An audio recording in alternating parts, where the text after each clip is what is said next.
Question. Dans la matière souple éthérique, il y a des possibilités de mouvement au sein de la temporalité, à l'exemple de ceux qui sont dans la voyance pure, non astralisée. Techniquement, peut-on dire que ceux-ci voyagent dans le temps ou dans la temporalité? Pareillement pour les êtres et les intelligences qui ont connaissance du déroulé des événements à venir. Peut-on dire qu'ils voyagent dans le temps ou font-ils autre chose? Remarque, je relève le terme astralisé. Il faudrait chercher le bon terme pour désigner des défauts de maîtrise dans certaines capacités. Et pour désigner encore des capacités énergétiques relevant davantage des questions membranaires ou de transe, que des questions de pure énergétique psychique. L'astral en lui-même est un plan de matière-énergie qui n'est pas plus un problème que le plan éthérique physique. Et le corps astral en lui-même est un corps de matière-énergie qui n'est pas plus un problème que le corps physique. Réponse, non, techniquement il n'y a aucune possibilité de voyage dans le temps nulle part, et exprimer les choses en termes de mouvement au sein de la temporalité, cela n'a en réalité aucun sens au regard de la question du voyage dans le temps, car à ce compte nous sommes tous et toujours en mouvement permanent dans le temps, sans pour autant voyager dans le temps. Quant à la notion de temporalité, j'en donne la définition usuelle quelques lignes plus bas. C'est toujours un manque d'information qui nous donne l'illusion d'un voyage dans le temps. On peut ramener tout cela à deux paramètres. 1. La capacité de certains champs énergétiques de figurer énergétiquement ce qui pourrait se passer matériellement. 2. La capacité de certains aspects de notre psyché, de capter ces figurations énergétiques de probabilité d'événements matériels. Il n'y a pas besoin d'y impliquer la notion de voyage dans le temps, laquelle notion, au demeurant, est fort bien pensée par la culture, sauf que la culture se trompe sur la faisabilité du voyage dans le temps, il n'est pas possible de voyager dans le temps. Voyager dans le temps signifie bien rejoindre un point du passé concrètement parlant, ou rejoindre un point du futur concrètement parlant. Et non pas percevoir quelque information supposée se situer dans le passé ou dans le futur. Il n'y a pas besoin d'y impliquer la notion de voyage dans le temps, il suffit de comprendre le phénomène de l'anticipation énergétique. C'est-à-dire? Je vais essayer de faire court. Donc je vais juste évoquer les grands axes de l'idée. Prenons un exemple. Si j'ai un bon niveau de lecture des expressions non verbales d'une personne, je peux pressentir quelle décision la personne va prendre dans un contexte donné, quelle action la personne va entreprendre dans une situation donnée, quel comportement à court terme la personne va exprimer dans une interaction donnée. Comment? Parce que je sais interpréter, intuitivement, et rationnellement peut-être aussi, les signaux non verbaux qu'exprime la personne.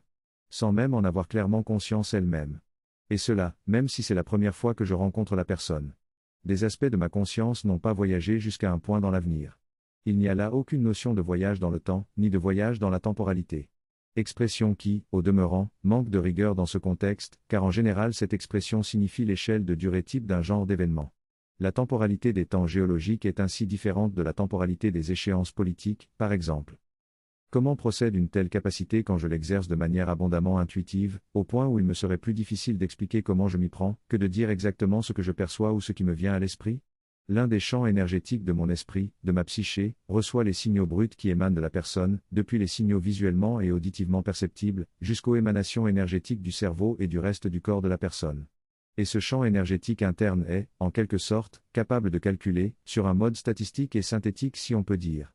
Capable de calculer une figuration énergétique de ce qui pourrait se passer concrètement. Et qui a de très fortes chances de se produire, la fiabilité absolue n'existe pas dans ces choses, bien que l'on puisse se figurer de temps en temps, exactement ce qui va se produire effectivement, bien que l'on puisse avoir à certains moments la certitude absolue de savoir ce qui va se passer, mais cette certitude est un sentiment subjectif, cela ne signifie pas que la fiabilité de la prédiction est absolue dans ces cas. Il faut imaginer les choses de la manière suivante. Les météorologistes, munis de leurs instruments et de leurs ordinateurs, sont capables de prélever une grande richesse de données. Et avec leurs modèles de calcul statistique et leurs modèles de représentation des propriétés des objets atmosphériques, ils sont capables d'anticiper la formation d'une tempête, le dégagement d'une zone du ciel, la fixation des températures sur une zone géographique, etc. Le tout, sur des échelles de plusieurs heures à plusieurs jours d'avance. Avant que les choses ne se produisent concrètement.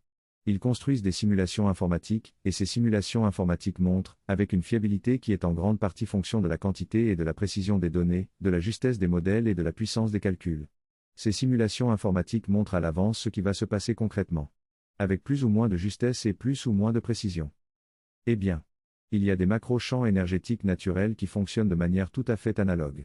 Ces macro-champs énergétiques captent en permanence une grande variété de signaux émanant de la matière générale, de la matière biologique, de la matière cérébrale, du substrat énergétique des choses, des entités et des êtres. Et ces macro-champs énergétiques font des sortes de simulations en permanence sur ce qui va se passer. Avec plus ou moins de fiabilité. Si certains de mes champs énergétiques internes sont actifs, je peux alors me connecter plus ou moins clairement à ces macro-champs énergétiques naturels. Et lire ces simulations. Des éléments d'enregistrement des choses qui se sont passées, y figurent. Et des éléments de simulation des choses qui vont se passer, plus ou moins certainement, ou des choses qui pourraient se passer, avec plus ou moins de probabilité, y figurent aussi. Et si je suis capable de maîtriser le processus de lecture de ces macro-champs énergétiques, alors je pourrais y naviguer, non pas physiquement, mais psychiquement. Et ce n'est pas radicalement différent de la manière dont je peux naviguer au sein d'un rêve lucide. Psychiquement. Il n'y a là aucun voyage dans le temps, mais les merveilles de la perception et de l'énergie.